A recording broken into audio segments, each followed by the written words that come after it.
Hello and welcome to the successor to Pendragon for the three of us. Be your illustrious space master this time, the ref for Traveler. I'm still Eric. Joining with me are two the dynamic duo themselves, Jim and Colin. Howdy. Yeah, how's it going? Yeah. So, we're taking things a little different from the old Pendragon and the history. We're going to the far future. We're going to space. We've taken the liberty we've already made our characters, and if you're watching this, then you'll see that we have our character generation video live there. So if you want to see how we made our characters, you can go ahead. But if you're just joining us now for the first time, can we just give a quick recap of who our characters are? Yeah. So I'm playing Ashraf Mufta. They are a 40-year-old Navy vet from the planet Hargrave. They had an interesting little naval career. There was a rather fatal accident during a training scenario for which they were brought before a court-martial. They were acquitted, rightfully so, but in doing so, they earned the enmity of the officer who was probably more to blame and who was the one who brought them up on the court-martial. I don't know if we have a name for him. We do. But sorry, I forgot to. I never sent it to you. His name's Bommelkar Vogel. And now he's retired. Bommelkar Vogel. I love that. Yes. Yeah. He's also now retired admiral. Oh shit. Yeah. All right. Well, that'll be interesting. Well, your boy Ashraf mustered out, I believe, because his father died, and his father was a planetary administrator, and so Ashraf mustered out and kind of took over the job, and did very well, and met his wife Ramsa. He is, as many of my characters are, a wife guy, and he eventually retired from the admin, the job as planetary clerk, to kind of try out being a free trader of some kind. And him and his wife, and his wife's recommendation, who you'll learn about shortly, I think that we pooled our money and purchased the Far Trader Guy's Folly, and that's where we are. Where we are, yeah. All right. Excellent. So I'm playing 38-year-old Hamilton Barca, who started out as promising ship's tech mechanic, and in his first tour was involved in some shady activity and took the fall for a crime that some of his shipmates got him involved with. So he did a tour in prison, where I made my first parole roll. You have to roll to get out of prison. I fucking love the life and so I got the first one, but afterwards you're not really allowed to go back. He couldn't exactly go back to where he was stationed in the orbital habitat. He was disgraced, and so instead he found himself as basically a drifter, someone who scavenges the various space debris that collects around the orbits of Hargrave, and that's where he was for the last two tours.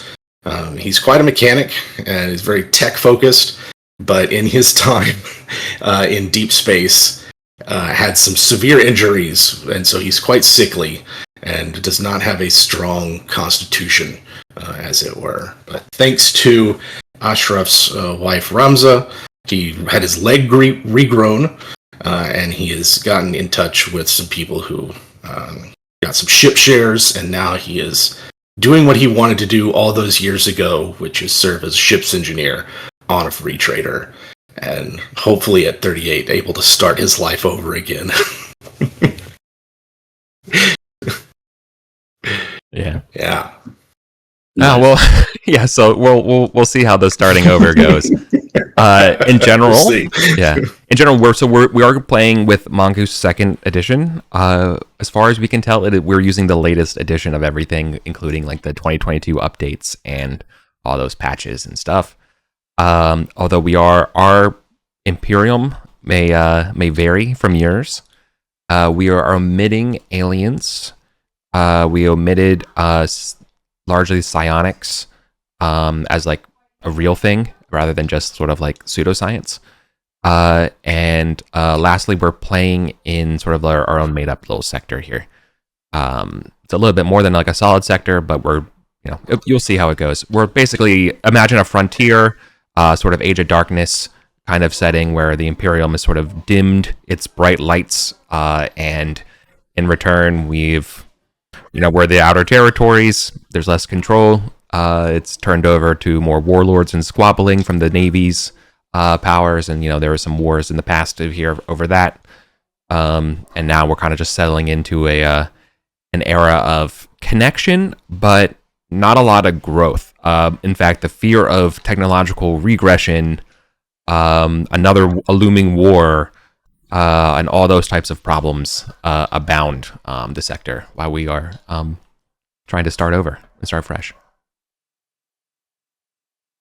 Well, so Guy's Folly currently has a crew of 3, but I think we were going to be looking for another one. We're looking for my notes have you looking for someone like who's more like an engineer type. They were going to be Hamilton's like, the ship's engineer's intern. Right. Yes. Okay. That's perfect for me. So then we're going to be starting off in Harvest, which is my name for the starport kind of large capital area of Hargrave. Now it probably has another name, like whatever the local name would be for it. But in terms of the imperial designations and stuff, it's that. Some things to know about Hargrave. I know we're characters have spent our lives around this area, but in general, it is a world that is, I guess the best parallel would be like it's a Mandarinate. It's basically a group of technocratic great families that control all the plantations around the world because it's a massive agriculture planet. That's relatively arid. Everyone needs to wear respirating masks, and that gets tied into sort of this. We're going like largely like North African-ish clothing, austere like styles set for the future. So we have thousands and thousands of millions of basically indentured laborers working these great plantation estates with this cast of they consider themselves technocratic and meritocratic, but it's the group that has all of the knowledge and the resources keeps hoarding it, and it's just meritocratic that for example, for Colin's character, it was obvious that he's the best candidate to replace his father, right? So obviously, it's so obvious how the kids of the people in power always are best suited to maintain that power. In many ways, everything's a meritocracy, but for a very long time in human history, the meritocracy was what type of blood did you have? Who were your parents? And we're just returning to that normal in the far future. It's the merit of who your parents are. So if you don't like it, just work harder and get born differently. Get a new random generation seed. So looming across Hargrave there is a threat. So like it has a relatively high law for a planet, because there's a looming threat of cultural revolution. About 20 years ago, this was around the time when our dear sweet Ashraf got kicked out and booted from the Navy. There was this was like really the largest part of this cultural revolution. Hamilton. Sorry, getting kicked out. No, you got court-martialed at the same time. No, I was before court-martial, but I was acquitted. Yes, I know. So you were acquitted, but you were still kind of. What I'm saying is that your stuff was sort of swept into the sort of the same like history of the world, right? Like Oh, okay. Yeah. You had a training exercise and stuff, but the reason why people are able to throw things around is because of this sort of 20 years ago, this cultural revolution that failed in Hargrave, and the sort of looming specter of this coming back again has been sort of like, hey, we need to make sure we stop. And obviously, the revolution was suppressed.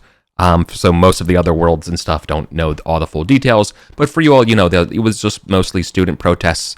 They were arguing over the impossible fees to get into the bureaucratic schools and stuff, to elevate themselves off of just becoming like the local governor's, small bookkeeper guy. Like, how do I want to be, how do you change your largely stratified and almost like a caste-based system of just who you're born into and that sort of level of social mobility stuff. So those large-scale protests turned into arrests, and then there was a large sit-in, and the most famous event that almost everyone's heard about was there was a sit-in protest on an Imperial liner that was docked at and Harvest's High Port, so that's the part of the starport that's in space, and the military refusing to fire on it. And so that turned into a big old kind of shake-up, making sure everybody is, in harmony again. So harmony over freedom is sort of like the idea of Hargrave. That and all of the delicious fruits and saffron and the beautiful things that you can grow here. So currently, we are in the midst of an election for the council. That would be that's sort of like the overseeing group from the various estates that come together for Hargrave. I imagine there's some sort of alien flower that's sort of like the flag of Hargrave. But imagine a flower that's sort of like a chrysanthemum or like a sunflower or like one of those flowers that has a lot of overlapping leaves because it shows like together we're the beautiful thing. Right. That kind of idea. But I don't know the number of families. I don't know the size of the council. Like, I don't think that's super material. But the point being here is that, this is an important thing. No one votes except for the great families. But like, obviously, this is just one of those things that's in the news everywhere. Right. So that's what's going on as you are going through Hargrave, getting yourself set up so you can get out of here. Yeah. Let's presuppose that you have not done the legwork yet for hiring this engineer. So this would be kind of fun to get us started. And there's no sort of like, you don't know anybody on this planet, Malice, for this type of role here or anything like this that we're going to be doing, because obviously you're from here. I feel like you could generate some leads for what you want to do. So I just want to hear about your all's approach to finding people. Now, Hargrave, its tech level is high enough that you have at a starport there is like computers and things. There's plenty of technology here that you can rely for searching for databases, stuff like that. But there's also good old word of mouth. There's good old feet on the ground research, going to the random space or dive bars, whatever you want, right? So don't feel like you're pigeonholed into an approach here for looking for somebody, because I have a couple ideas you could end up getting. Yeah, actually, on the idea of spacer bars, I have a TAS membership. Would that be something that could help here? Yeah, so the TAS membership would give you access. You definitely would find access to engineers and things for hire, but they would be of a pretty high caliber and require a very high... So I was thinking of trolling the TAS lounge for people who were like to hear about who they rejected for their ship. Right. Okay. Okay. Yeah. Oh, that's beautiful. As far as the aesthetics of this game goes as well, definitely think sci-fi mid-century is sort of like what I'm going for. So a lot of those cosmopolitan glasses, are like, those like martini looking kind of glasses, that kind of stuff. Yeah. That kind of aesthetic, the lounge wear, the 70s sofas, but everything with that sort of like shiny, almost like, or like if it was a very, very nice day, and I guess that TS would be good for this. They would be clean, almost like a Jetsons looking kind of like space for going around. Yeah. Okay.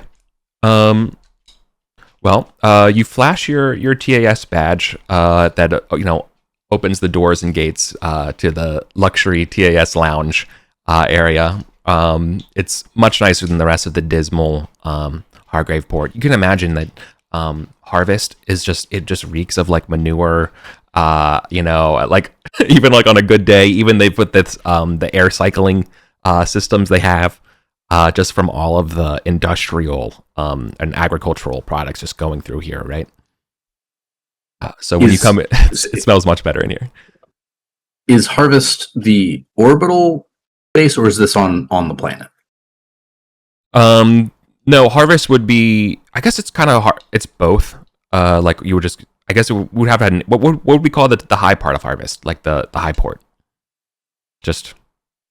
The high port is fine because I mean, is it physically connected? It's not, right? They're like space elevator or anything like that. It's just this is the geostationary. This world doesn't have space port. Hargrave does not have a space elevator, but it has numerous industrial shuttles going back and forth up and down. Yeah, other worlds would have direct elevator. Yeah. The barn. I'm gonna go ahead and say that Harvest is where Hamilton was born and raised before he went to live the high life. And so for him, it's kind of maybe bittersweet. This may be the first time he's been back planet side. Yeah, perhaps because given his 3 endurance, I mean, like he stayed in space a long enough time that it's affected his physiology, right? Like he's your bones. Your bones. It's just like, oh, it's so oppressive. Gravity. There's So in addition to the high port, there would be other orbital stations around that were like for luxury living, vacation stuff as well. Space Airbnbs for the rich. I know we have a scout base on the planet code, which is why I asked because I didn't know if Harvest was the scout base or.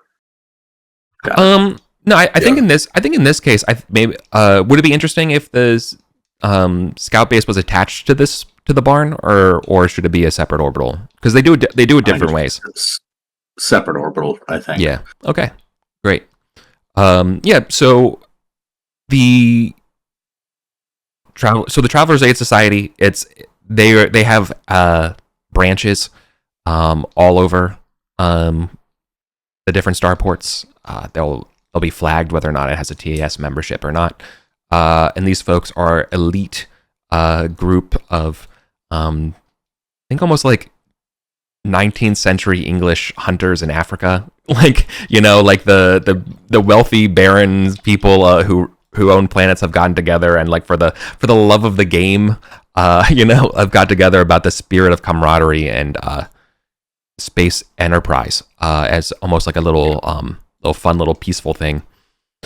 They're very exclusive about their memberships, but they're also a strong interstellar banking system because they're so distributed and they're relatively powerful. Their real clutcher is that they're able to stabilize the prices for passages across the sector, and that sort of power sort of also gives them actual teeth and what do you call it? Influence on worlds. Okay. Let's see. Do you have pilot? Does Ashraf have pilot? I believe so. Let me double check. Yes, I do. I am pilot. Just normal pilot. Just normal pilot. Okay. Okay. So I was trying to think. My specialty is spacecraft, but it'd be nice to have someone who's like a shuttle pilot, right? Someone who's specialized in shuttles, and someone who's like I've got engineer and electronics, but my mechanic is just have rank 0. So we got somebody who's just more like. So we're looking for pilot and grease monkey. Yeah, basically. Okay. All right. That doesn't sound like a huge or difficult ask. No. Oh, absolutely not. So as far as folks that in the Travelers Aid Society are right now, think of just a very high expensive business class sort of spot in an airport. So the people that do not want to be around the stenchy bits of all of the agricultural harvests and things. So everyone in the nice suits and the shiny black shoes, and the dresses and everything like that, right? I imagine there's this little robot server, nothing like Android-esque or even like the thing from the Jetsons, but just sort of like almost like a Roomba based kind of like little service cart going around. Let's see. I have a question about that because it's like I lost social standing on Hargrave, dressed in my work coveralls. Is it like, am I going to be a hindrance to Ashraf trying to chat these people up? If it's like sort of like his, you know what I mean? Like I feel like I stick out, like the way you're describing it. Hamilton would stick out like a sore thumb. You would. You would, but in a world of people who are Hicks, like you're going to see them in even the higher spots, right? So that's it. Yeah. And I imagine next to Ashraf, who's like in a very clean, Hargrave dish to Shah, but with like the formal naval officer's coat over it, like doing it like wearing it like a robe, like not the arms in the sleeves. looking dappered up, like the my ceremonial rapier at my hip. Yeah. Well, I mean, even your wife is coveralls, all that. Yeah, a little respirator, maybe a head wrap. Yeah, you're much more functional. But like, I think the way I rolled up your wife here, she actually has a higher social than both of you. So like, I imagine she's also very well. Yeah, undoubtedly. Dr. Ramza is a woman of class and breeding. Yeah, so she's got a good soul. Yeah. So I think. So yeah. I think for you to come in, I don't think it will be an issue other than just if you're okay with having to sign in, like obviously it'd be like Ashraf having to be like, you're my guest or whatever, like you're going to an exclusive country club. Yeah. He'll sign in. No issue there at all. You just sign and put your thumbprint on the little fancy retro display. That makes a nice sound as you lock in, and these, you can enjoy your stay. Nice cozy lounge music playing. Flight departures for all the different ships coming in and out. I guess here would be passenger ships rather than the industrial chart, so it's been filtered for you there already. But I think it has that nice little like for me, I'm thinking of like 30th Street Station in Philly with like the ticket thing that goes like with like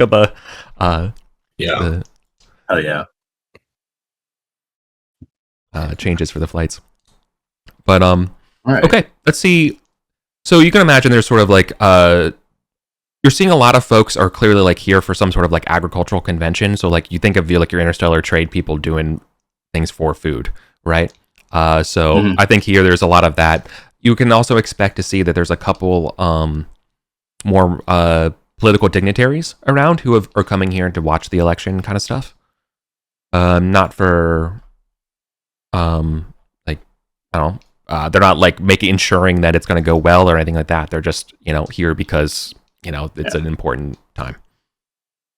And this is Harvest is, you said, it's sort of like the capital of the world, or it's like, the spaceport's probably where most of the seat of influence, as it were. Yeah, it's the functional capital of the world. The way I understand this world is that look, it's trying to be harmonious. It tries to have like a capital world, but I imagine this world has several very large cities. It's just that this one so happens to be under the starport, so it kind of has more prominence, right?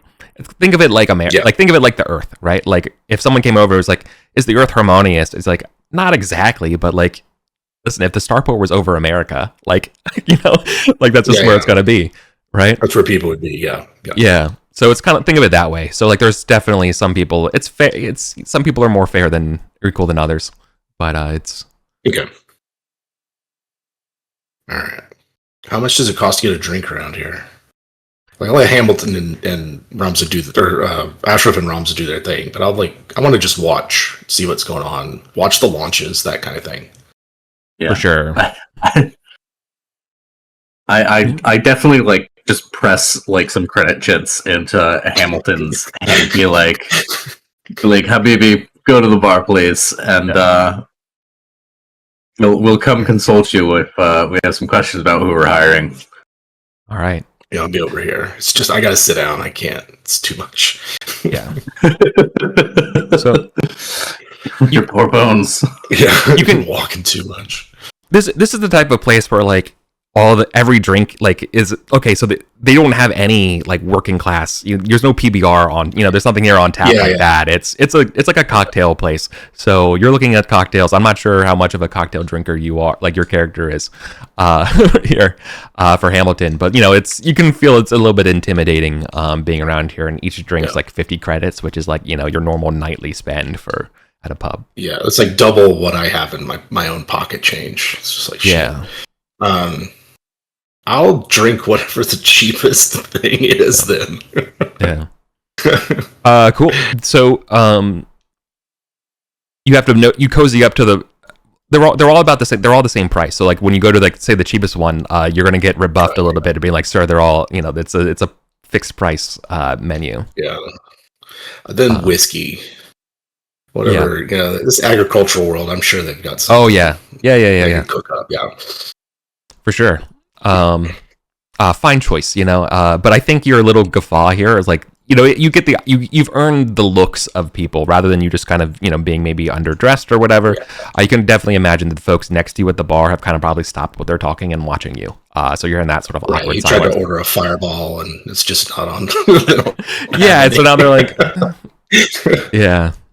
Yeah. It's like, I'll have a whiskey. Which region? It's like, yeah. There are regions of whiskey? What's what? The alcoholic one? Right? Yeah. Yeah, so that you can just imagine that sort of passes by and it gets the attention of a couple people. But Okay. All right, let's talk about Ashra. Yes. So yeah. You're listening. You're looking for people. I'm looking for people. I want to talk to people who are probably, because you said this is an agricultural convention, so they're probably captains here vetting, probably doing what we're going to be doing later, and like trying to vet what cargo they're going to bring on and getting their ducks in order for trade run. And so I want to look for those are the kind of people I'm looking for. The captains more than the trade factors. With, again, the idea that I want to chat them up about, like, okay, you're hiring. Gosh, golly, ain't it a whole thing? Who have you fired lately, or who have you not hired? Right. So we're okay. So we're dealing with like the merchant folks. Let's ease this into this conversation here. Can I get a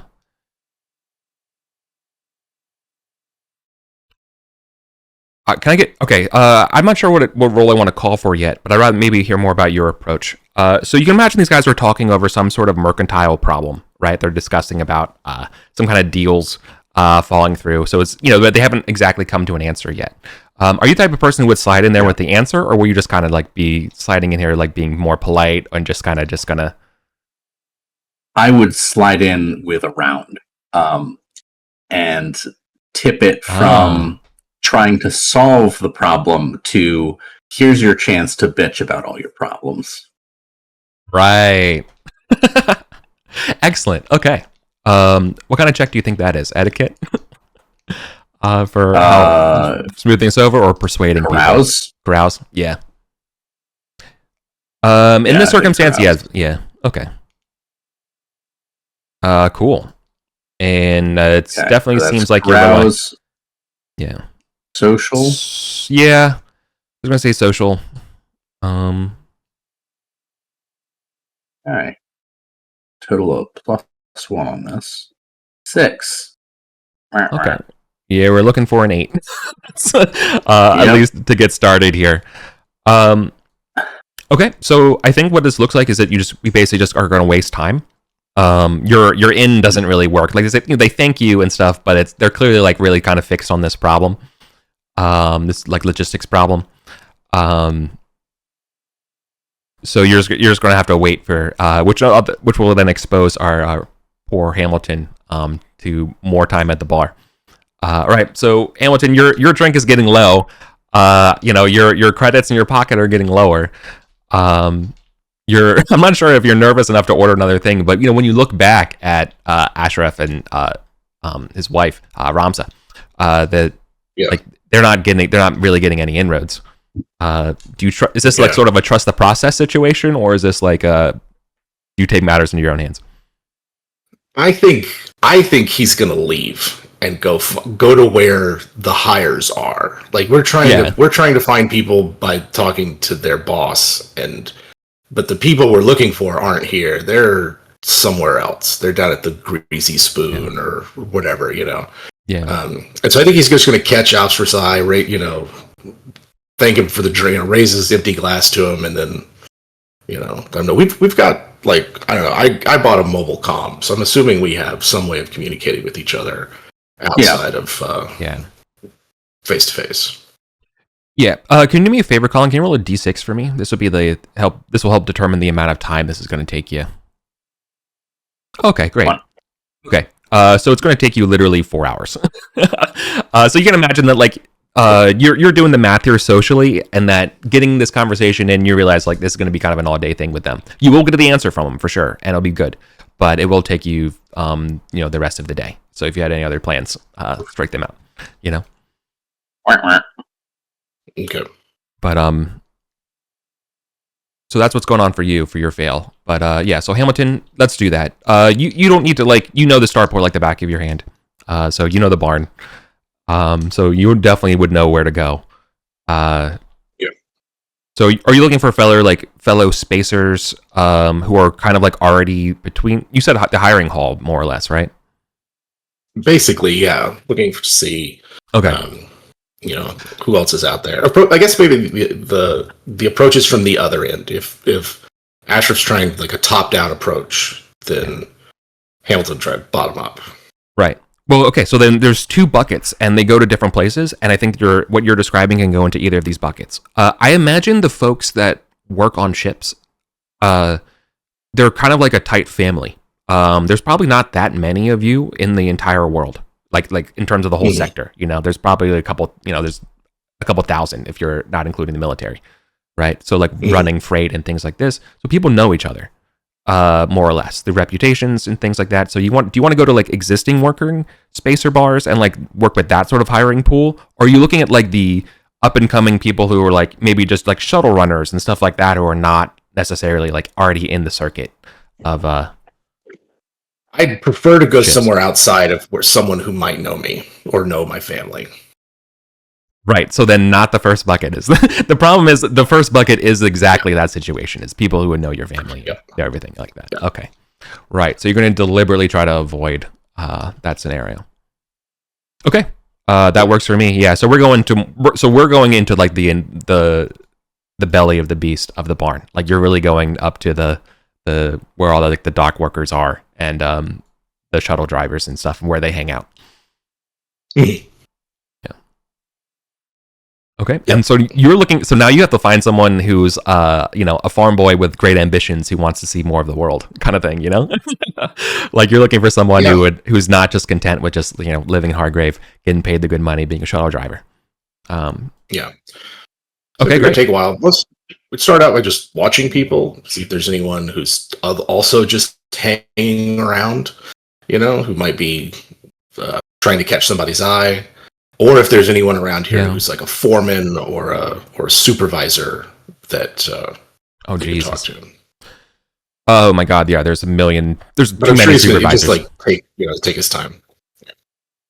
Oh yeah, there's so many. You can imagine that this place is full of industrial walkers and all the bulldozers and stuff of people just shoving grain into the massive silo containment things that then get loaded onto huge bulk freighters. That's all the stuff that's going on here. Okay. Yeah, I don't see any problem with you just trying to go up and talk to a foreman here. Okay. So tell me, what they look basically, Yeah. They His see you coming approach is over. like, They come you over. Yeah. Okay. Yeah. His approach is basically we're looking to give someone an opportunity, and they got to be, these are the skills we're looking for, and they don't necessarily have to have a lot of experience, but someone who's trustworthy. Yeah. Right. So it's like, Hamilton, what are you doing here? I thought you and your ship already left. Kind of thing, right? Yeah, Like they're still, taking on passengers, cargo, tied up in permits. Yeah. Well, They'll be here another day at least. Well, do you need do you need if you need a bit of credits, I need an extra guy to get onto a walk, or we had a no show today. I mean, yeah, if he can, that's a good idea, because then if he does like some freelance work, spends a couple hours loading, then he's sure to just meet people who he can chat it up with. Yeah, happy to do that. I'm a class 2 rated loader, so happy to help. Oh yeah. Okay, cool. Nice. Let's just cut to that, Let's see. Rather than roll profession, just give me an open-ended loader roll for drive, and this will sort of represent sort of like the tone, the approachability of who you find. Okay. You actually have a specialty in walkers. Oh, nice. Yeah, so you literally have the. Yeah, so he's got. We'll see. His dexterity stock. Are you kidding? Are you? Where is it? This should have been with social. If that. No, not with social. Sorry. No. So you did it with Dex, or sorry, with Int. Yeah, that was the default. Yeah, Dex, it makes sense. Dex was default. Oh, Dex. Okay. Yeah, that works for me. Yeah, because I was either going to say that or Int would be okay, because you're kind of like on the lookout for somebody, so it'd be kind of like you're testing your awareness as well. But okay. Again, your dice rolls not great. It's I got +1. All right. Okay. Well, you meet a lot of like when you're doing this work for the hours and stuff. I guess you have a chance to radio Ashraf at some point, right? About what's going on. Mm-hmm. But yeah, you're gonna, this entire world is like full of sad stories of folks who like they got caught up in some kind of swindle thing, so now they're working odd jobs, but everyone, like, the number one thing, the common theme is everyone's working so hard to not be a farm laborer, like, on the ground, right? Yeah. Everyone is doing anything they can to avoid getting stuck in that cycle, because like once you're down there, you cannot get out. Like, that's just you're stuck there. They'll find ways to they'll legal and illegal ways to pressure you into continuing to be a farmhand. So any job, they will do anything to stay out of that. Talking to folks, it's kind of just hooing and hawing. But let's say there is a shuttle driver who would get your attention. The problem with this guy is that they definitely know your family. Okay. So I'm imagining you're not having a good the penalty for this role here is that, so you're gonna find them, but you're gonna be at a little bit of a disadvantage starting out trying to convince them to work for you. So the lad you found is named Nizam Roberts. He was a Marine for most of his life. And now he's up here flying shuttlecraft. All right.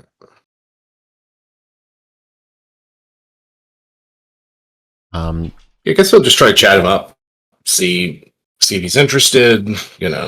What's his initial reaction, that kind of thing. For sure. He's pretty neutral about it. Like, when you're talking about, like, hey, do you ever want to, like, do something different or whatever? He's like, no, I love my job, kind of stuff, right? But you can when you hear it, like that's the programmed response, right? That's not necessarily Yeah. how he feels. Yeah, it's like So you never wanted to get off planet, go somewhere different. I'm already off planet. What more could you ever ask for, right? You know, as he's like finishing like the shutdown checks and stuff, right? Like again, his guard's up effectively. So you're gonna have to pierce through his guard if you want him to like be honest with you. I think that this might be where like Ashraf's skills might be like, you know, I'll excuse myself for a minute from Nisva and then dial up Ashraf and let him know I got a line on somebody, but they seem, I don't know, can't get through to him. Do you need the do you need the captain Moff touch or the Doctor Moff touch? I think we need the captain Moff touch. Wonderful. My wife is having a lovely time, and I'm not looking to spoil it. So, Ash is gonna give his wife a kiss on the cheek, be like, "Excuse me, flower of my life. I need to go talk to our engineer." And I'll head on over. Right. Okay. Are we gonna tell this Marine guy to hold on? You be like, my friend's coming down. Yeah, I'll let him know. Like, hey, I got somebody I want you to talk to first. Okay. And hopefully, like the social cachet of being a noble and like will be tipping over the edge. Right. Then can you do me? I think we're going to do a roll here for that to convince him to stick around, because otherwise he can make some more money right now if he just gets on another flight plan here. So make it worth his while effectively. So like, how are you going to convince him? Are you going to order him and like pretend that, hey, a noble's coming down to talk to you? Like my buddy. So like, play it straight that way, or are you going to be like, I don't know, something else? Yeah, I kind of like that. He's a ex-Marine. I feel like trying to appeal to a sense of like authority or proper etiquette, I guess might be the word. Mostly it's like, stick around. I know you're busy, but he's going to be here real soon. Just hear him out, and then we'll get out of your hair. That's what he's trying to say. Just stick around long enough to hear the captain out, and then if you don't like the offer, then we'll leave you alone. We're not going to keep bothering you. Okay, I think to me that sounds like a persuade. Okay, I can do that. Oh, number 6. Well, I'm gonna just get these out of the way. All right. Oh my god. No. Okay. No. He in fact he makes a grand excuse to get out of here. Okay. All right. Damn. No. If anything, it sounds like he does not want to talk to Ashram. Maybe you're not sure if it's specific or general, but no, he really is gonna hard now. That's almost another level of success over you. Okay. So, no, what could have been? All right, now you have to explain to Ashram. He'll just sit here, wait for Ashram to show up. Yeah, looking for everybody else. Yep. Time, yeah, he's like, I'm sorry, man. Time is money, man. I gotta go, like kind of thing. Yeah. I understand. Yeah, you'll know how to contact him later if you need to, but unless you don't find someone else. Yeah, but I imagine there's plenty of people to look around here. So yeah, y'all have. I'm so worried that the dice thing is broken because we just rolled 3 6s in a row. I don't know. We rolled a 6, a 1, a 6, a 6. Yeah. Yeah. Okay, it's one of those days. Right. One of those days. Okay. Because we also have like cargo to bring on board if there's any passengers that we want to take on. Like if this is our sort of maiden voyage, we want to. Yeah, I've been looking at the trade console thing that I kludged together. We're having an interesting problem. In that a vast, or there, like, so we've got the major sector, right? And we're in this, I'll call it the central cluster of the sector.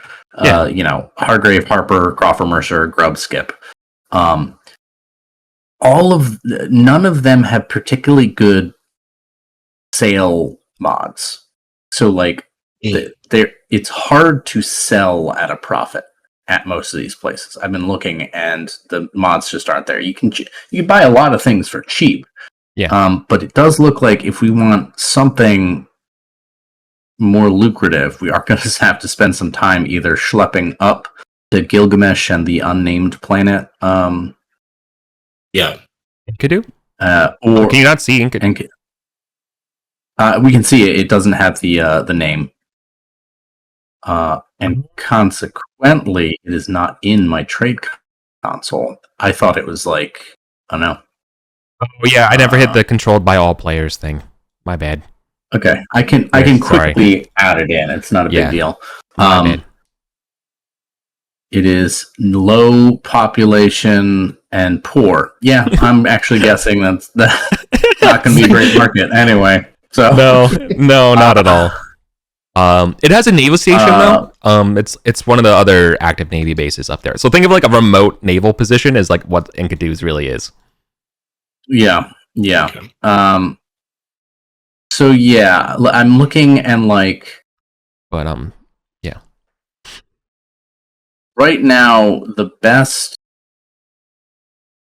that I can find, or maybe best is the wrong word, but like easiest, is textiles from Hargrave to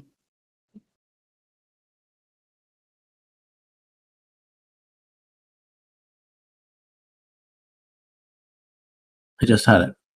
Textiles to somewhere.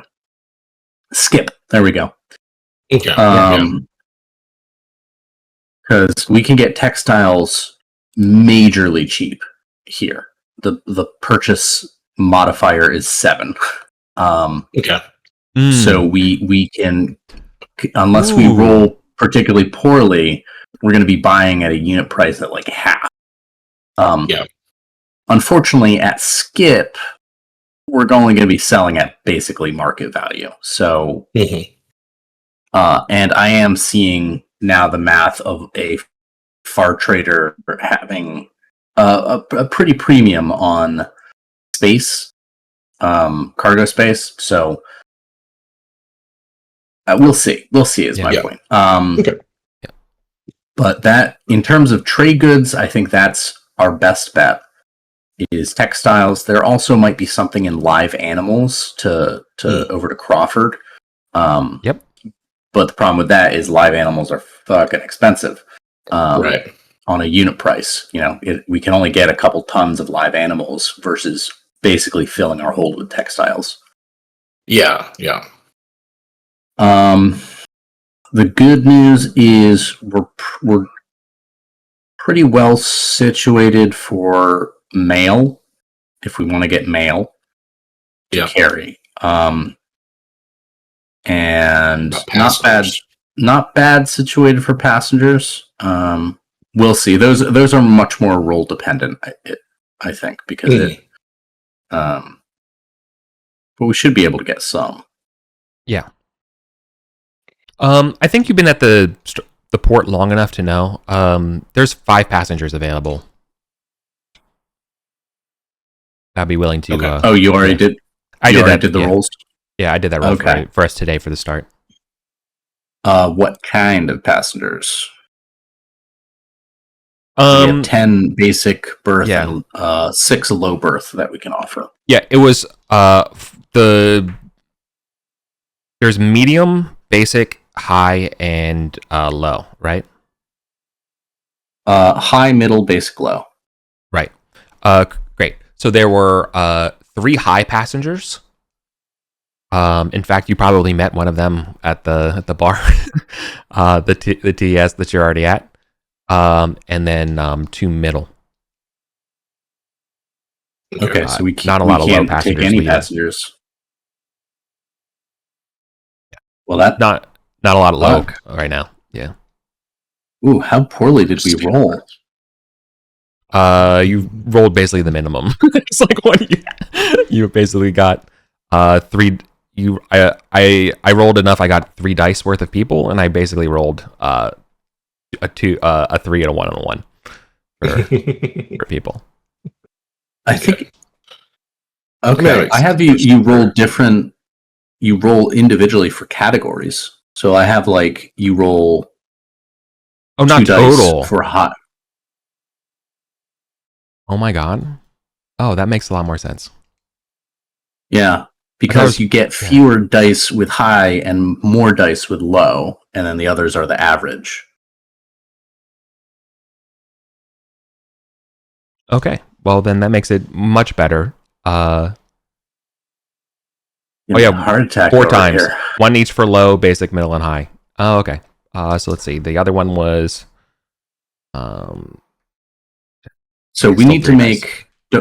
we need to roll broker, carouser, streetwise to get the passengers, or it contributes rather to. All right. Oh, then let me put it this way. Then this fits the story anyways. When you went to the Travelers Aid Society, that's the number of high passengers that were available. So you know that number already, right? Because you were kind of around there, schmoozing. Yeah. So if you want to find out the other people, then we're going to have to start brokering around that way. Yeah. Okay. So the way seeking pass, because this was how I learned the rules by making this spreadsheet thing. The way it works is we're going to have to make a broker, carouse, or streetwise. The degree of success is then collated with the source modifiers, the destination modifiers, and a random 2d6. So going from a place that's shitty to a place that's nice is going to be easier than vice versa. Exactly. And you'll tend to have more passengers, yada yada. It's an average check, so basically we want to see how high above 8 we can roll to improve our chances of getting more of these passengers. All right. I figure you check for low, I'll check for basic, because we don't have any middle or high anyway. Yeah, we wouldn't be able to accommodate them. Okay, yeah, I've got either streetwise or broker. They're both the same for me. But I think like streetwise maybe feels more appropriate for low berths. Yeah. Like, hey, who wants to be a sardine for a week or 2? Yeah, and it's like because we're spending a lot of time here. Like we're here at least another day. Yeah. Are you? Yeah. That was my impression because it was taking us a long time at the TAS, and we still need to find somebody. And we still need to find cargo too. Yeah. Yeah. Okay. All right. Let's see. So we make our rolls. Sure. So are we? Yeah. Why don't you? Sorry, Colin. Fictionally is the doctor schmoozing in the Travelers Aid Society, like gathering leads that way, while you're doing this other thing? And okay, that's like just okay. So like in my head, I think she's going to be doing that. Maybe maybe she's the one trying to find the trade good broker, because we'll need to find the person who's actually selling trade textiles if we want to carry textiles. Interesting. In fact, that is cool. Then all right. Before you start rolling, then let's get you on a conversation with your wife, real quick, because she has uncovered something for you. Okay. Love, you will not believe this, but Regis Colin of the Stern Metal Horizons, which you know is a like one of these large interstellar kind of freight train, companies, has an offer for us, and effectively she found a patron, and then and she weren't. But I'm interested. I want to float this to you to see if it's worth if I should say yes or no. I'm in, and you can hear like she's like went off to like the bathroom or something, you know, like so like you Yeah. kind of hear it, like so to have this conversation. So you have to make it quick because I'm about to have to get out of this bathroom. I'm almost done my makeup here. They're looking for possible saboteurs. No. Local saboteurs that were hired against them here. So they're looking to find some people who did some sabotage on them. Yeah. Do you think we could possibly hang around for a few days? Let's say maybe a week tops. 2 weeks tops. Yeah. Yeah. See if we can find anything for that's- them. They're paying. Absolutely, it's going to take at least that long to find a trade broker. So, Okay. Well, yes, by all means, we're looking at let's. 1,000 a week total. But the thing is that they are offering 50 grand if we could find the names of these saboteurs. That is very promising. Yeah. It's definitely not worth it on the weekly alone, but 50,000. How many names, or is it 50,000 for the names? They want the okay. So they don't know who's doing it. They want to know whether it's a group, an individual, or a firm. Okay, right. So they don't know that information. We can get 50,000. exactly. That would wipe out a little more than half of our monthly nut, half of our mortgage payment this month. If we can knock that out in a week, should I? Yeah. So should I say yes? The answer is yes. Answer is yes. Brilliant. Okay. And oh yeah, for purposes of like your lifestyle and stuff, living here, because Hargrave is sort of your home world, I don't think you have necessarily huge life expenses. You're not living out of hotels. You know, you're kind of either staying with family through the ship. You know, like you're doing okay. We're seeing a chart for living expenses. Standards of living. There we go. Cost per month. So like 1,000 per month is considered low. Yeah. 1,200 a month. Okay. All right. Cool.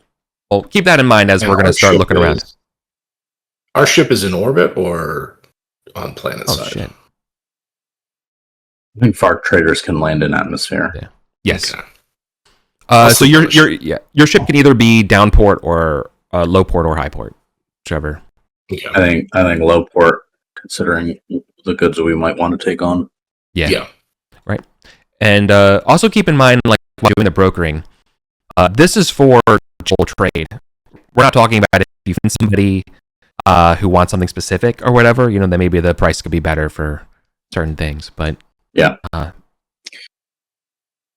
deal with that details as well. Yeah. Okay. Cool. All right. Well, so we got a patron. Nice. Yep. What we're doing? We're looking for passengers, right? Yeah. Yes, we were. Give me that streetwise, and then I'm guessing Eric rolls the 2d6, and I'll plug those into my little spreadsheet, and it'll tell us how many dice worth of passengers we get. Oh, love that. I got a 10 for streetwise. It should be 2 M's, but that's fine. Oh, wow. Okay. For passengers, that's really good. Now we need the random 2d6. Yep. A DM of +1 for low passengers. So that's an 11. Sorry, I rolled it natural dice, but I can. Okay. You got 10, you said? 5 and a 6. Yeah, pretty much what I just rolled again. Okay, so that says 3 dice of high. We don't care. This looks like 4 dice of low and 4 dice of basic. I like those odds of maxing out our berths. Are you going to roll the 4 dice? Or should I? I'll just go really quick. So this is for low. And okay, so we can max out our berths. Right. Wait. But then we have to do source and destination worlds, right? That's already factored into the spreadsheet. Okay, great. Sorry, if we want to do these manually, we can as well. No. We can do the spreadsheet. That's much better. Okay. Yeah. So Skip is what, 2 parsecs away? Yes. So it looks like a single basic passenger is going to pay 55,000, and a single low is going to pay 27,000. So maxing those out is pretty good, Yeah, and makes me a lot less anxious about making our mortgage. It seems like much like in real life, cargo and passengers, you'd be all right. Yeah, and that's more or less what the book says, where it's like it's not hard to cover your ass with these. Yeah, okay, we're going to be looking at 700,000 credits when we arrive, just from the passengers. Damn. Yeah. Do we want to take on some mail? Isn't very profitable. I think we want to save our cargo space for trade goods. Yeah, I know. Only if we can't fill it up with other stuff. To me, mail seems like a last resort kind of thing. Yeah. Okay. Then let's get started on the trade goods, because it's going to take 1d6 days to find a broker anyway. So we'll see how many days it's going to take, and then once we know that, we can do our investigation during that time. Yeah. Great. Okay, I roll for the days. Yep. 2. All right, 2 days. Who has the best broker? I actually think you have broker 1, right? Yeah, I don't have broker 1. I don't have it at all somehow. I think that's going to be something I have to work on. Mm-hmm. Let's see if I have. I bought a bunch of expert skill packages for my computer. I don't know if I got broker. Yeah. And the good news is because of trade codes and the starport class, you get a +4 to your broker check. Okay. All right. My expert package skill software package gives me a 1, so that's a total +5. We'll see how it goes. Yeah, don't roll snake eyes. Okay. 18. Tragically, there is no degree of success bonus for this. Yeah. Oh man. Yeah. I mean, the good. If we had failed the check, it's like a full month before we can try again. So I'm glad we passed it. Yeah, you're basically stuck. Actually, go ahead. And it looks like, just from when I was exploring the numbers on this, it looks like that's one of the major benefits of a higher starport class, is that like you can find professional brokers. Otherwise, you gotta like find suppliers directly. It's a whole thing. And certain ones you can find an online supplier. Like I think class B and above, you can do it online without schmoozing, and then that means you can use like the admin skill. That's helpful for me because I don't have broker. Anyway, okay. You can do that here at Hargrave, but again, like you're kind of limited to, imagine a lot of the industrial agricultural trade code kind of stuff, right? Like it's designed, you can imagine the system's designed for large inputs of like farming and agricultural and textile, like related things, it's not really, passengers, maybe not so much. And unless you're like laborers, right? like you can imagine the amount of like immigrants that are coming in here, voluntarily or not, to have to go work on these farms during the busy seasons. Okay, so now broker skill 1, we just roll random 3d6 to see what price modification we get for textiles, and it's already So I think we just need the 3d6 if you want to roll that. Yeah. This is the amount available, right? Then? No, this is the price available. Oh, right. And then it looks like textiles is 1d6 times 20 90. tons worth. So it's 90 that's tons? 90% purchase price. Okay. That's the Hell modified yeah. price. And then that doesn't include some other stuff because like there's the broker, there's the trade code bonuses. oh yeah, I got to add the modifiers here. So the local broker. We Right were now- using a local broker, weren't we? That's what was Hamilton, or was Hamilton being your broker? So there's presumably I have a broker DM of +1. That's the modifier because that's what Hamilton is. Right. And we rolled to find a better broker. That's what Hamilton just did, right? Oh, I'm sorry. I was using broker in two different ways. The first time, as in person who supplies Yes. the thing. But for the transaction itself, in terms of the broker skill, we could find a professional for that, but Hamilton has +1. So we were just using the. Okay, that makes sense now. Okay. yeah, That's right. I'll say supplier instead of broker in the future. Yeah. Great. And let's see. So my spreadsheet is saying a unit price of 1,800. What?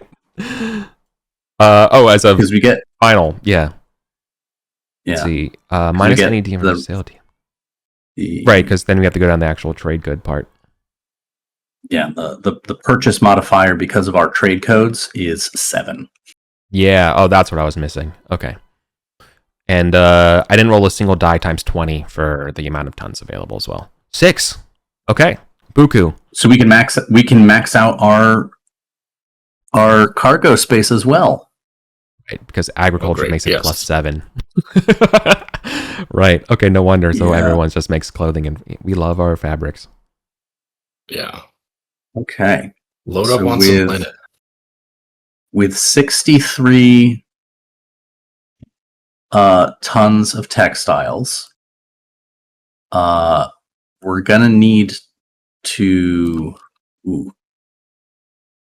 Well, actually, hold on. Can we afford to buy that much? Yeah, it's going to be 113,400 credits just to buy that much. Yeah. I have about 49 on hand. 49,000. Well, who knows what we're going to guessing get after finding these saboteurs? We could always Good point. have more after that. Yeah. Okay. Then we'll get to that later. So how much does my wife have? Oh, I'll have to look at the sheet. A lot. 100,000 or something like that. Oh, Honey's bankrolling us. Yeah. Okay, that makes me feel it. Honestly, our hypothetical profit, if we sell it back at just the base unit value, is only 75,000. Which is a factor of 10 less than our ticket sales. Colin, I just looked it up. Her cash on hand is she hasn't bought any equipment. I didn't do any of the equipment purchasing, but her cash on hand is 205,000. Oh, so I am such a wife guy. Yeah, that's what happens when you're married into nobility. Yeah. Okay. Cool. All right. Well, then in 2 days we'll have a full hold, and in the meantime we can, start this investigation. Nice. Yeah. Oh man! So originally I was thinking we were doing like those So it must the what do you call it? Like the loaders when we were rolling the drive for the lifts. and stuff. I was thinking it was like a bunch of like silo kind of like corn feed, kind of like beans, like kind of or like husks of aloe or corn or something. But now like I'm also imagining that there's another side that's like just a bunch of like just the massive amounts of bundles of linen. They're just, oh wow, that's awesome. Yeah. Oh yeah. Right, just unprocessed raw linen. Okay, cool. Yeah, so that's going to take 2 days. Cool. Okay. All right. Anything to do in the meantime? The funeral for basically the former guy who died, who we're having the election for, is like basically been wrapped up for a while. So that's starting to like leave the news, and now that's more about the mandatory grieving time is over, and now they can do the mandatory like it'll take a week before they officially sign somebody, even though like they already know it's going to be like their kid. Rules. Nice. Like that's what's going on in the news. Was you're like at the space bar while you're going through. Okay. All right. So we've got this trade stuff going on in the background. This Sturm Metal guy, there's potential saboteurs. He just wants information at this point. Or he wants us to like find him and bring him to him. Oh no, they just need information. They need proof that this is happening. All right, so like they need the name. Yeah. So whether you want to find evidence of this yourselves and trace who that is, whether you want to be like, I don't know, position yourself in a way to be like contacted as like a possible asset to them or something if they exist, and do that. They may also not exist, and maybe this is just like a different thing, you don't know. So it's kind of a speculative payoff kind of thing. Yeah. Does he disclose the kind of nature of or method of sabotage that might help us winnow in on like what if we're trying to see if someone has the skill sets required for it? It's definitely like the skill sets of it would be like more of like the engineering type of sabotage, safety things not broken through, or like disengaged manually to like make like things have leaks and stuff like that for malicious OSHA violation. Malicious violations, that would like cause the company to slow down and get fined and stuff like that, or like leakage or spoilage of whatever you're trading just to reduce your margins even more, that kind of stuff.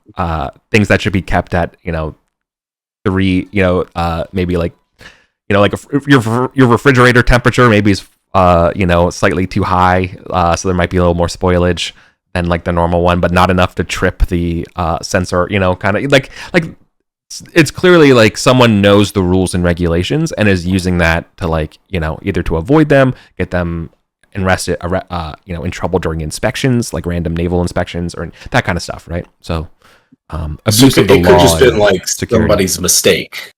Like it's not like they threw a bomb and it blew up some machinery. And God, no, that would make the news and stuff. No, this is more subtle. This is the kind of stuff they need someone to help like rat out because it can be plausibly denied, right?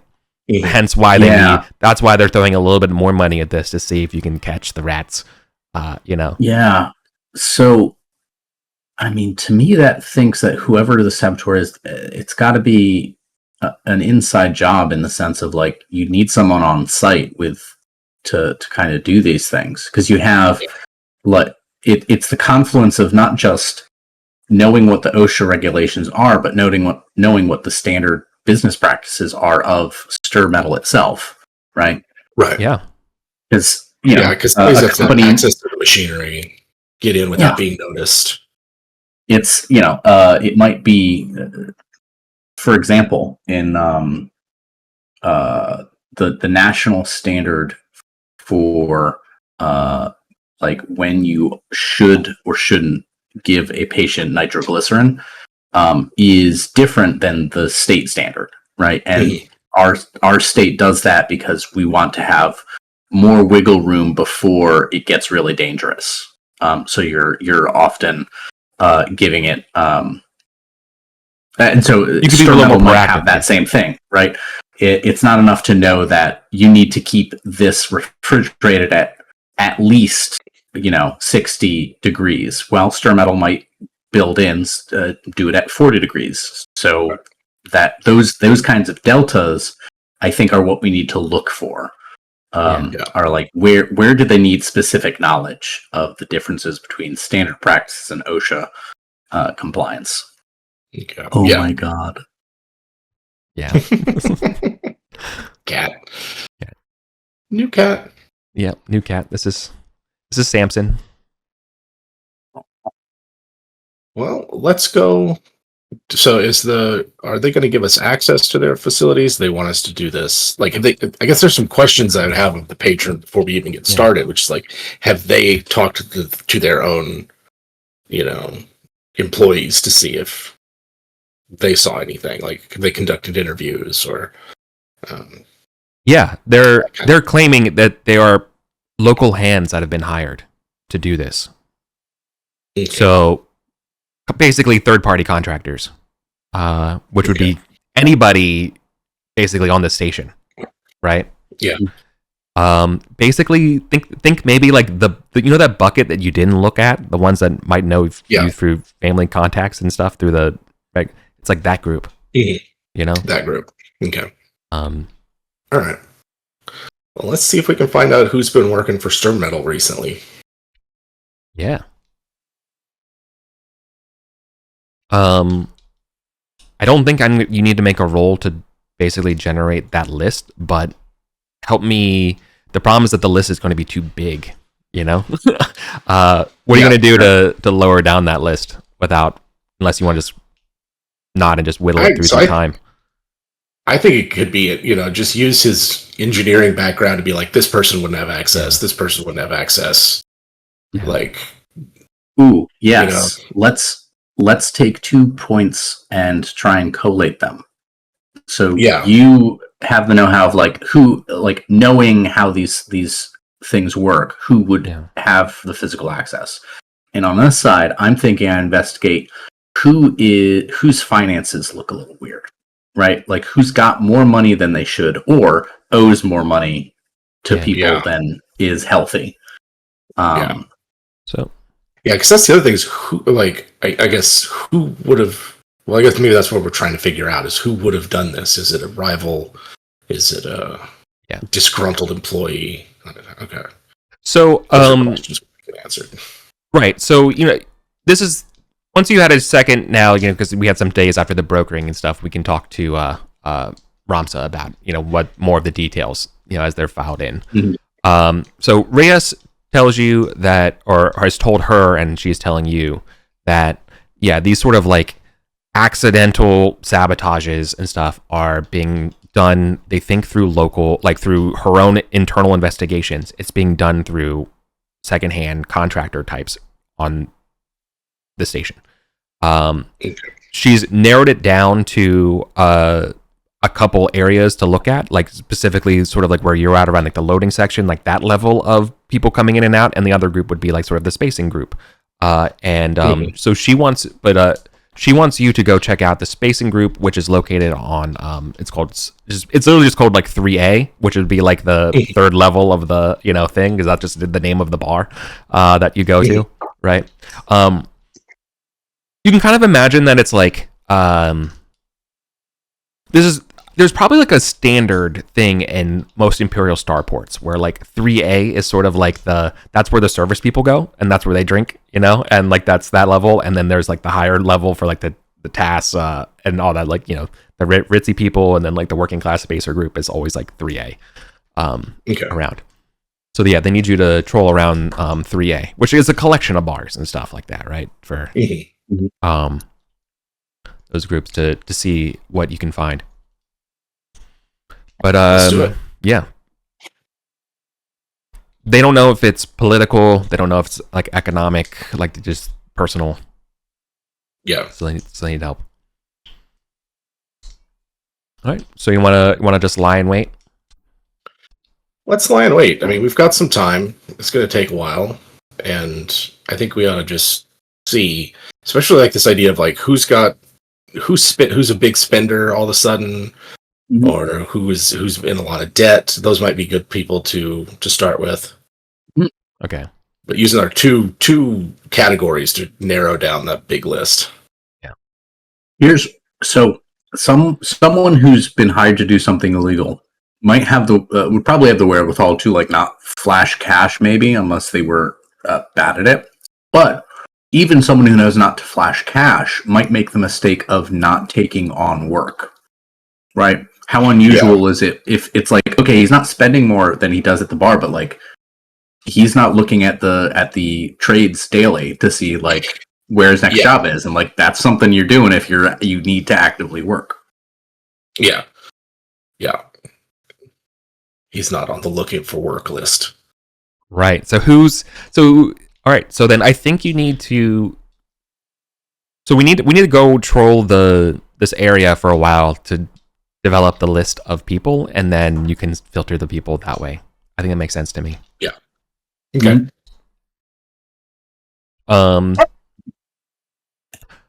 Okay. I think it's going to probably be. Okay. So here's the thing, though. It's probably going to. If we do this way. Can we roll a d6 just to see how many, if it's more than, if you roll a 1, it's possible we can get this done sooner, but otherwise I think you can both kind of realize after the like one night here about the amount of shifts and turnovers of people here, whether or not it's going to be, this might be a couple week job. Like, you're like, oh, if we really want to get this done, it's going to take longer. Yeah, okay. So it's going to take, don't think of that as like it's going to take 4 weeks. Just know that this is going to take longer than a week if you want to do it this way, right? Because there's a lot. Yeah. Again, I think let's just owe it to I've been kind of like dancing at it, but let's just say that this is kind of like maybe like a big season for textiles. So there's a lot of people working right now. Yeah. I don't think either of us expected it to be a super quick job. Yeah. The fact they were expected it to take weeks, they were going to pay us by the week. I don't want to milk it, but it might take a while. Yeah. All right. Well, I mean, for the hell of it, while we're here, rather than each of you individually do it, maybe one person can roll, another person can help, giving you like, so we can do a test to give you maybe like a +1 to it or something like that. Of just like, I think this might be recon, for you to like, this is you like at the bar observing people and just trying to look for something that's like suspicious, right? Yeah, that's literally what recon is about. People and objects that don't belong or suspicious. Yeah. And this is like literally like, imagine you two both just go into the bar. You just order your normal like space PBRs, and you just literally just sat down and just kind of taking in the scene, right? The bar here is not particularly noticeable, or like the whole area just seems, it's very form over function. It doesn't even have like the charming parts of a dive bar. It just seems to just have not a lot other than just a bunch of people. Like its virtue is throughput and efficiency of the bar. I think that's what you can see. What it can do is that these people just churn out drinks for people. And it's not automated either. It's all people stuff done by hand. Yeah, in fact, I'll go far as to say that that's sort of like a lore reason. Like, this place has always done drinks by hand, and for workers, it's maybe like a union thing where like you have to pour drinks by hand. Like how New Jersey you have to pump your own gas, or you can't pump your own gas. Right. Yeah. Like you can't pump your own drinks. It's like, I love that. I'm imagining like one of those, like the dockyard cantina. Right. Yeah. Except instead of getting like sloppy Joe, it's like a mug of beer. Yeah. No, that's exactly like you have to have somebody there, the fishnet and that, everything to Yep.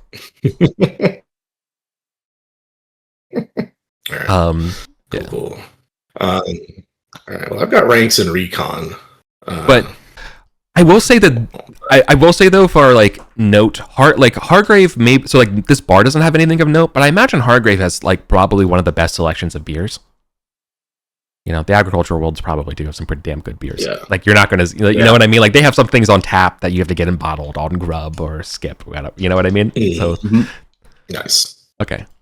Yeah, so anyways, this is like you all just literally like kind of setting in. Imagine sort of like the mezzanine like floor, right? Like you got your drinks, you brought outside, and you're just watching everybody kind of like mingle and go around, trying to keep an eye on this big kind of crowds going out and about. So, who wants to be the proper recon? So I don't think I have recon at all. I got to investigate, but not recon. So I will help. Yeah, I got recon. Could this be an investigate skill? One of investigate is waiting for a specific criminal, difficulty 10.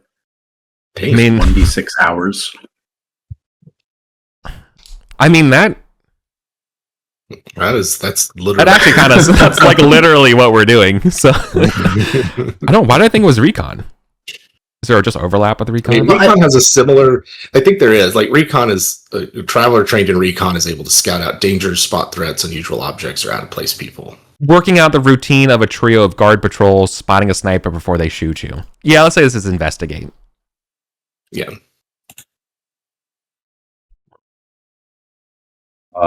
And do I get a bonus for getting help?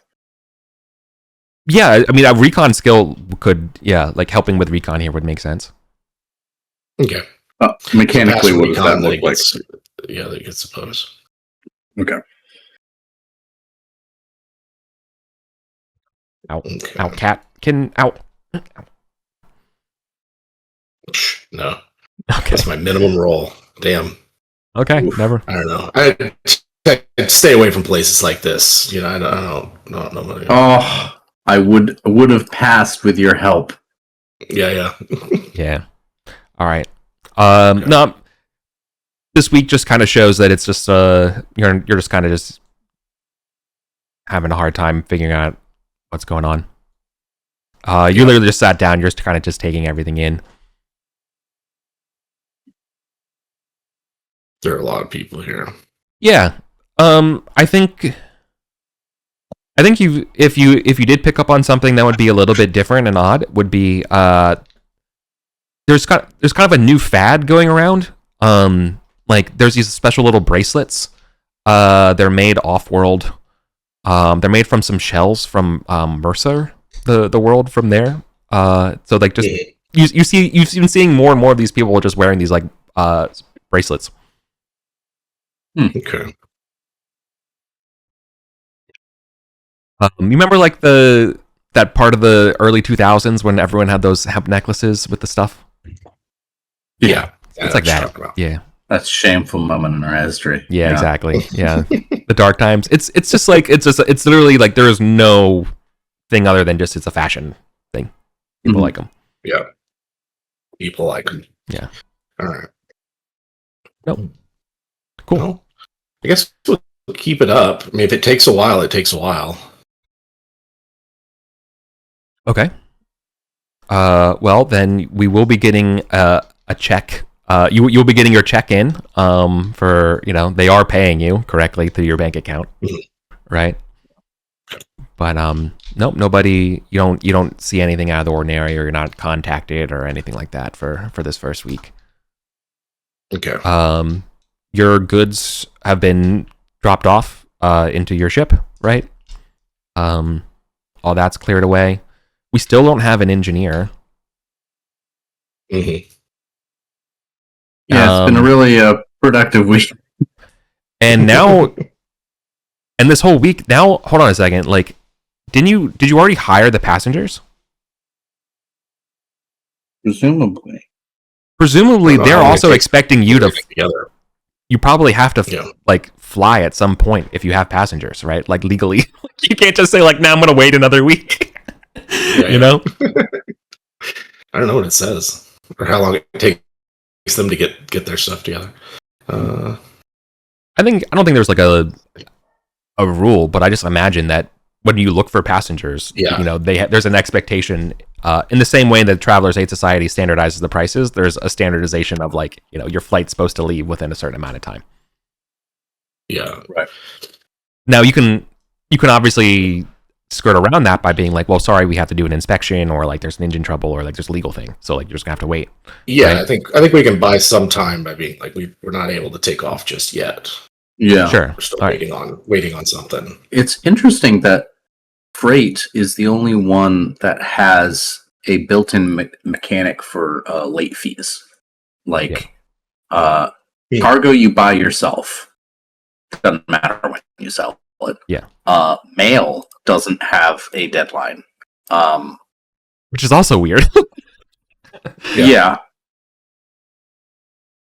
But yeah. Then again, I think it might be that like the procedure for generating those assumes that you're doing it like right before you leave anyway, because freight, passengers, and mail don't have you doing anything that takes up time.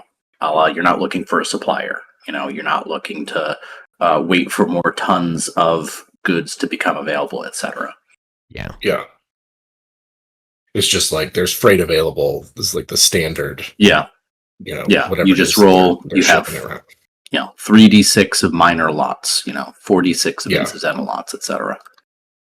You're just not going to make bank off of it. Yeah, the margins on those are terrible. Yeah. Okay. I think we can wait a little bit longer and see what the future brings for investigating. Okay. I think I'll give you a week before you have to make another like a steward type roll to tell the folks like, hey, we're behind, schedule or whatever. Okay. I imagine you said that, hey, we weren't going to leave for a week anyways, but now you're saying, hey, we have to get delayed a week. Yeah. I feel like you're not. If you delay 2 weeks, people are going to get mad. But I think right now that's okay. Yep. All right. Cool. Great. So how do we want to go through this week? Do we want to do anything in particular? Well, I feel like we maybe need to shake the tree a little bit.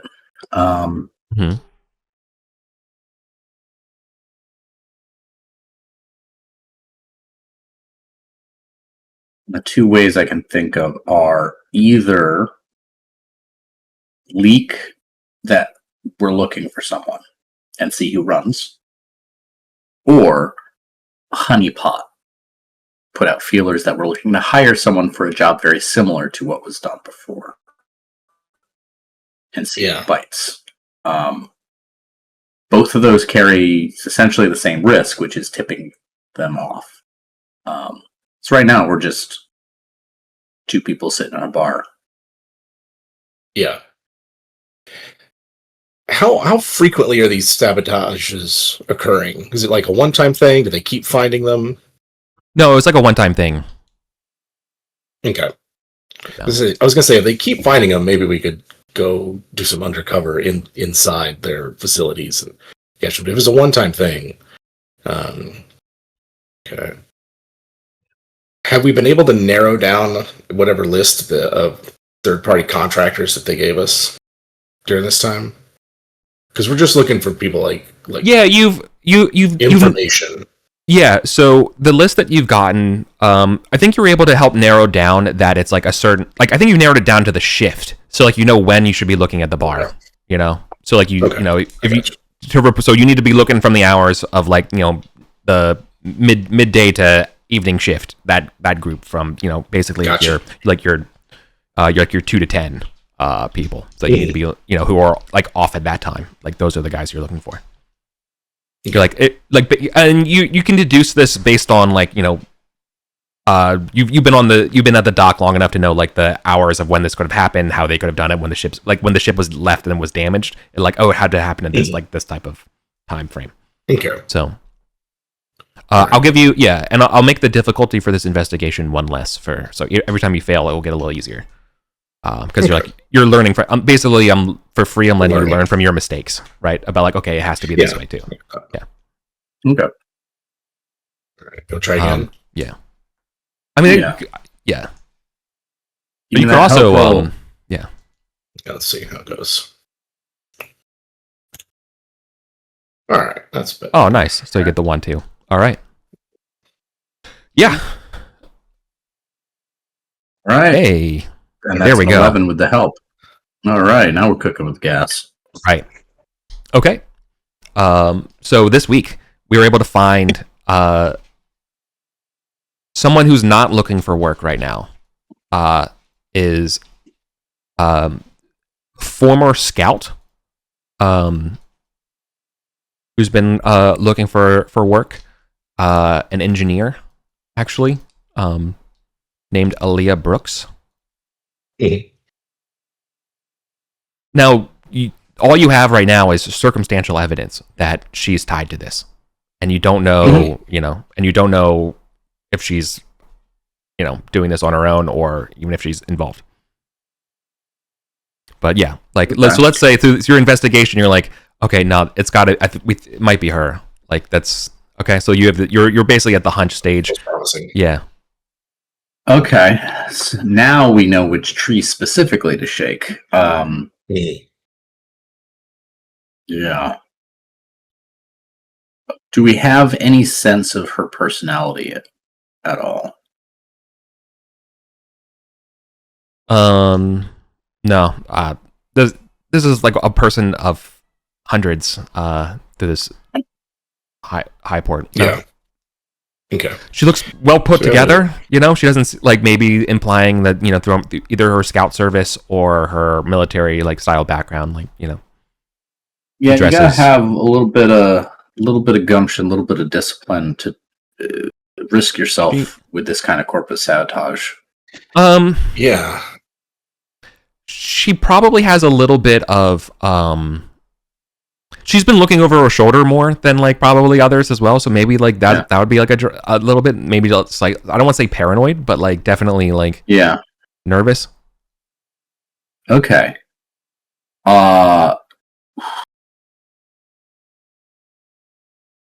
Here's my thought.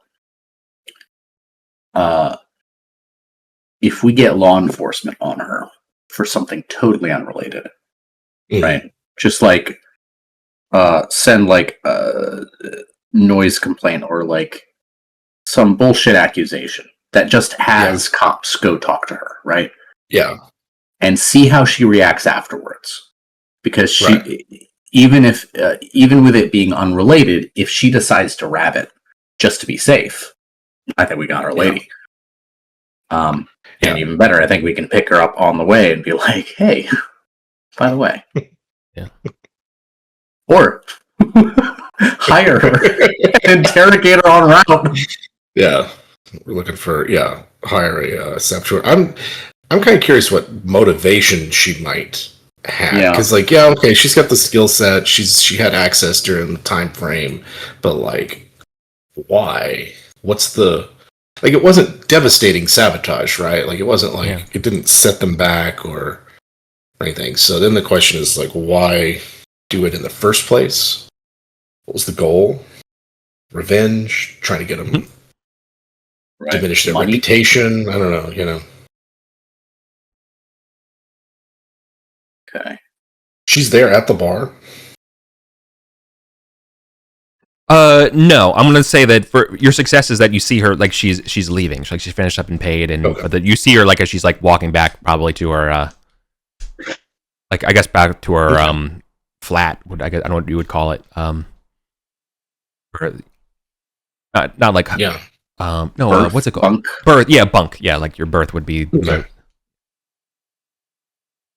Well, I think I like your idea, Colin, of like she is finding a way to get law enforcement involved and see how she reacts. Yeah. So she is a crew member. She's on a designated it's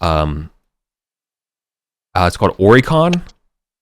So it's like another one of these like large metal large shipment style companies, right? So she's working for them, or at least like she's like going to those kind of docks. Okay. Maybe we call in a bullshit tip that there might be like contraband or something.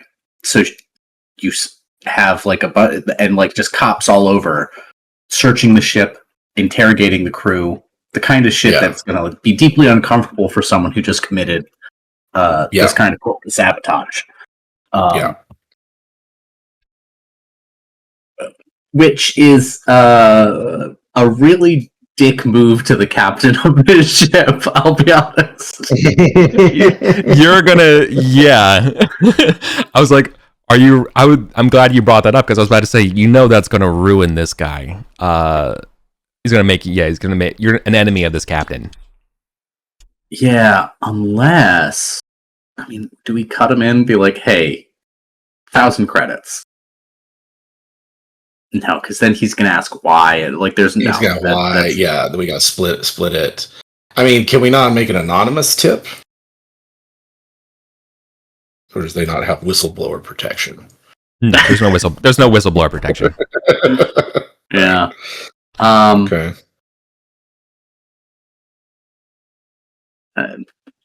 Do we risk pretending to be cops ourselves? I don't think I got the acting chops to be a cop. I can't pull it off.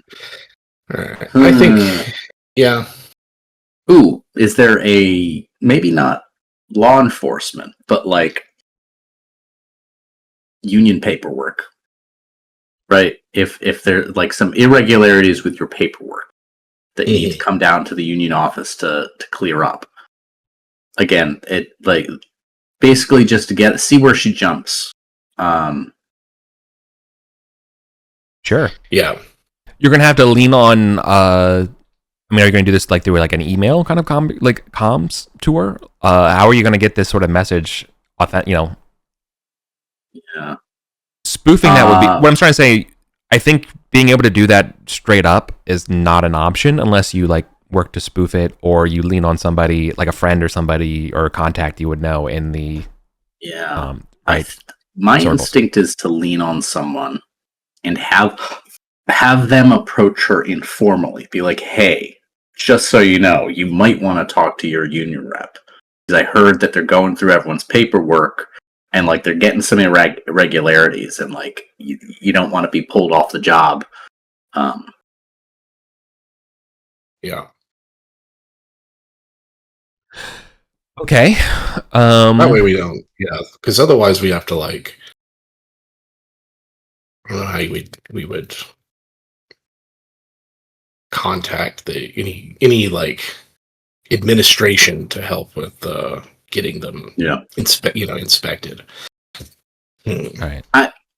Is this something that Hamilton would feel comfortable doing, like a kind of putting himself in her social circle next time she's at the bar and talking about like, oh yeah, like it's such bullshit, like I just got pulled off a job because like they're doing this audits and like if you don't have your paperwork in order, they're going over all your violation reports and stuff for the last 3 years is bullshit.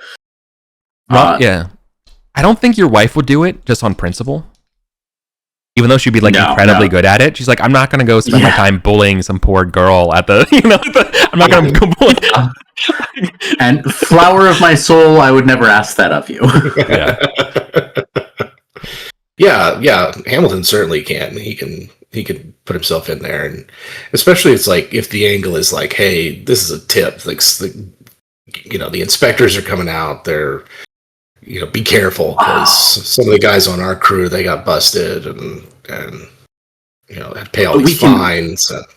We can add some real veneer of like plausibility to this. If you're in the bar and I publicly confront you being like, we were supposed to leave last week, but your fucking paperwork is keeping us held up. Oh shit. Yeah. Okay. And that also insulates us from having to lie directly to her. We just need her to overhear. Yes. No, I like that. Like you got the letter. And I can just complain to a sympathetic ear. Yeah. Oh my God. That's an amazing setup. Oh, that's so cool. Because we've been here 2 weeks now, right? Like we've been coming to this bar 2 weeks. We've been working. We've been, Yeah, there's probably enough of a sense of who we are. Certainly, especially anyone who knows our histories is gonna buy that I'm a hard ass because like I'm exploiting this normally unemployable ex-con. Yeah. And I can play that up. I'll be the asshole here. Be like, I didn't pick you up because you're the best. I picked you up because you didn't have any other fucking options, guy. Right. Yeah. I like that. Nice. all it takes is working with someone one shift, and then you're besties. So 2 weeks is like each other a lifetime.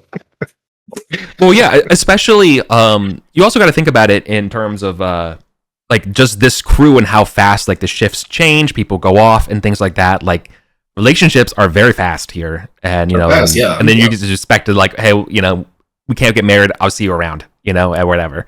And it's just that kind of level of work and requirements. So yeah, everybody's trauma dumping on each other. Literally, like every single, like, okay, despite having unions, the amount of stuff that you all have like been exposed to, just your day-to-day stuff. Yeah, exactly. Just it's horror shows. It's kitchen nightmares forever. Okay. Yep. Yeah, let's do that. Okay. All right. So, I do need a role for you to sell it. I don't know if this is just acting or what. It's probably not acting, but good because I don't have acting. Also, that acting is not a skill. Yeah. Art would be acting would be a sub thing of that, but I think it's it just a social role. Deceive.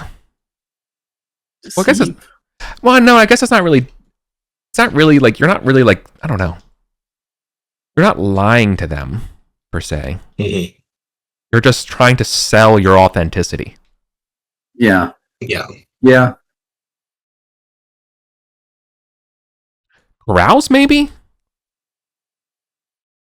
Carouse is very much like you are glad handing and being the social butterfly. It's drinking someone under the table. No, maybe carouse, because one of the listed things is gathering rumors at a party, and so it's just kind of the opposite of gathering. Exactly. You literally read my exact mind. You're reverse. You're incepting the rumor at the party. Was my thought here. I feel like the role would be easier. So I'm gonna take a page out of like Blades here and be like, if your whatever action rating you would pick, like your effect could be different based on what you're trying to do here. But like I feel like carouse might be a little harder than deceiving. But yeah, well, I don't have deception, so it's definitely going to be easier for carouse. The -3 for untrained is brutal. It is. Yeah. I'm better at deception than carouse just because I have a stat mod plus jack of all trades. Is this then maybe do I carouse to help your deceive? I think that could work. Yeah. That makes sense to me. Like, then you're just like you're the one who comes in, but I'm the one who's going to have to like deal with the aftermath of like such BS. True. This and that. True. Yeah. Ashraf, more like Asraf. Yeah. Carouse, fucking 12. Damn. Fox. Okay. Well, there you go. Jesus. A little close to home.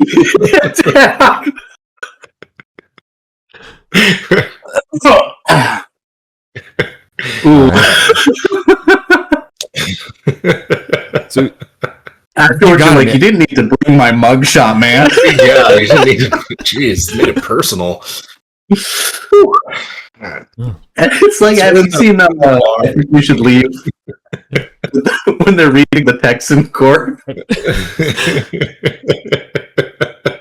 Yeah, exactly. All right. So Ashraf comes in, chews out Hamilton. Hamilton's then makes a scene, right? Yeah.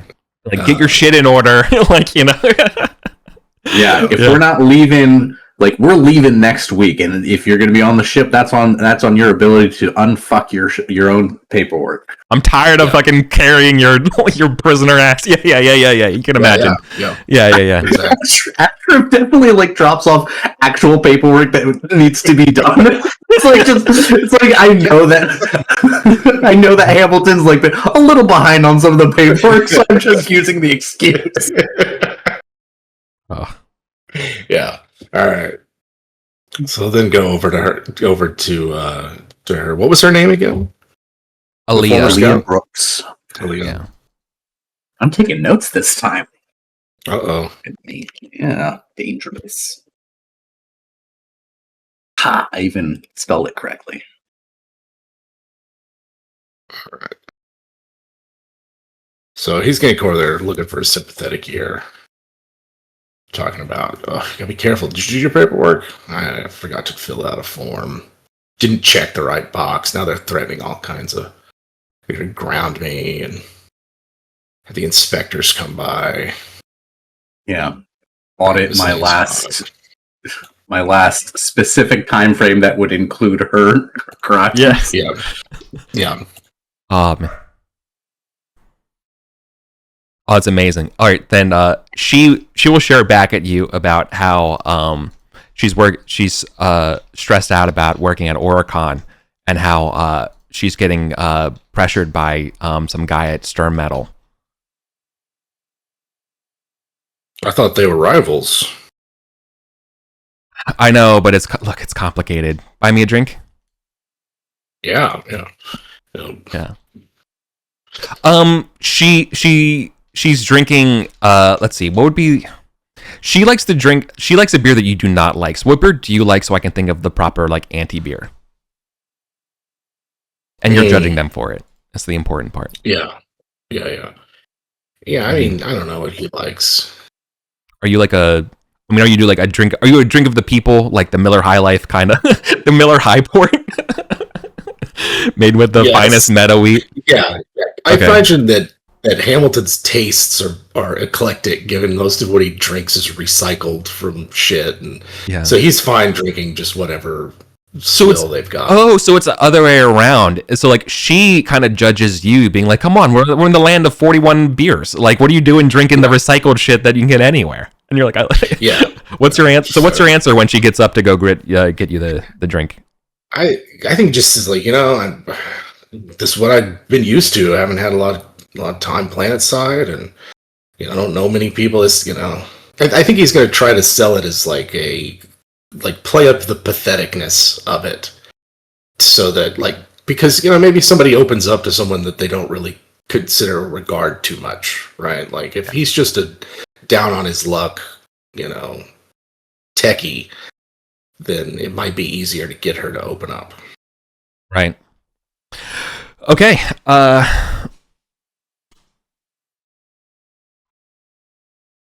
So we're past the deception. Now we're in the sort of heart to heart moments. She's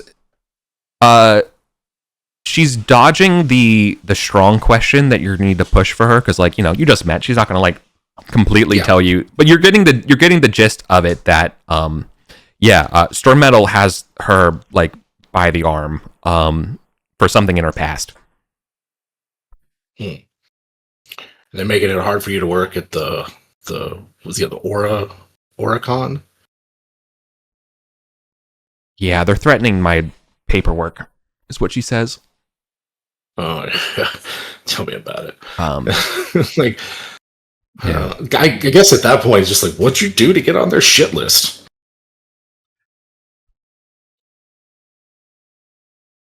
Do you want to get out of here? Yeah. So here's the question. Yeah. She will. Yeah. All right. So when you finish your drinks, you imagine the pleasantries have gone by here. Yeah. She'll want to take you back and have some good times. Okay. Let's do it. Yeah. Okay. So you're going to be gone for longer. Basically, it's going to take longer than you thought without making a roll. If you're cool with that, you can try to push her to get this done faster, or you can just go along with it. And I think going along with it, not rushing things, because it might be that she's not our suspect. Yeah, I don't want to make things worse, but it could be. There's enough correspondence that it could be her. Okay. So once the space boots are done knocking, and you have that kind of talk afterwards and things about how and this is what you pried to know a little more about it. And yeah, so there's a commander named Juno. He's a big wig, perhaps even maybe even a rival, you could almost say, to Rhea. Okay. Who gave you this contract? And that Aaliyah's Oh, sorry. So it's Juno Core. Is the other guy. But speaking of names, you will. This is what you're about to find out: is that Aaliyah Brooks is not her actual name. Oh, okay. She doesn't tell you her name, but she tells you that she basically they have proof of this. I see. So by paperwork, it's actually a complete identity. Mhm. And this Commander Core is This would works for pull Stern her as well. Yeah, so this would pull exactly. So basically, they're trying to get information on like what do you call it, Oracorp. Like they're trying to get information and pressure them through this. So again, you're not getting like definitive proof, but it's if you want, like, I guess what I would say is, do you think this is enough to go back to Reyes with and just basically condemn this person, or do you want to or do you let it go and learn more? Because like you don't have it, like you're not really getting enough information unless you ask, get a full confession. Are you related to this or not? But just what you're able to passively, get from her right now. I think a slow game is the right idea. I would report to Reyes, just here's our progress. We don't know, we don't have enough to for this person for sure, but this is our most promising lead. Yeah. My next approach with Aaliyah would be something along the lines of, I got to get back at these people that are harassing me. Like, I've been thinking about doing this. I've been thinking about doing that. There's a lot of different ways you can mess up machinery to make it look like somebody else's fault. Something like that. Because, like, I've got a grievance. I'm looking to get back. And I'm complaining to a new friend. About your boss. Yeah, it's like, listen, okay, all right. So she's going to look at you and be like, okay, yeah, know what you can do.